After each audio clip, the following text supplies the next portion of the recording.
extraordinarily powerful. I was particularly struck by a young woman that I met who was 25 years old, and she could have been my niece. She was 25 and sleeping on an embankment next to the 101 freeway. I don't think I'm sad right now. I think I'm just angry. Like, I'm really upset at the way that Clifford has been treated and all the different structures that have failed him, you know, like just fallen right through the cracks.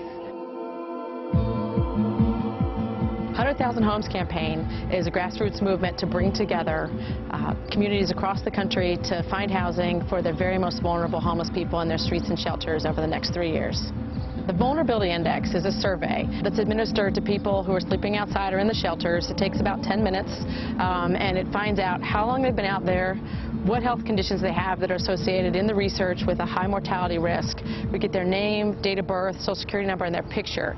It takes homelessness from being this abstract, seemingly unsolvable problem to names and pictures and health conditions. 20 communities in the last 2 years used the Vulnerability Index to prioritize housing for the most vulnerable people that they found. And what they did in 1 week, on Monday, we bring together about 100 volunteers, and it takes about 2 hours. We teach them how to do the surveys. And then on Tuesday, Wednesday, and Thursday mornings, these volunteers canvass the streets from 4 to 6 in the morning. So we get them just as they're getting up. We ask them if they want to do the survey. Usually about 90% of the people we talk to agree to do the survey.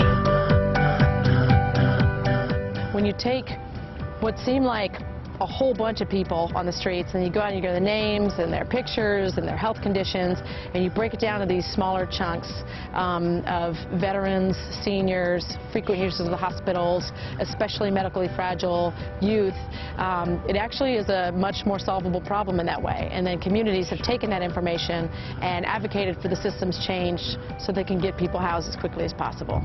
What we just started learning, really by listening to what other communities were doing, was that once the community had this data in person-specific, rank-ordered by life or death, they started changing their systems. They knew that the status quo, the way that they were doing business, was going to result in those people being on the streets forever or being dead. Again and again, we find that there's people who really want to do something to solve homelessness, and they just don't know what to do.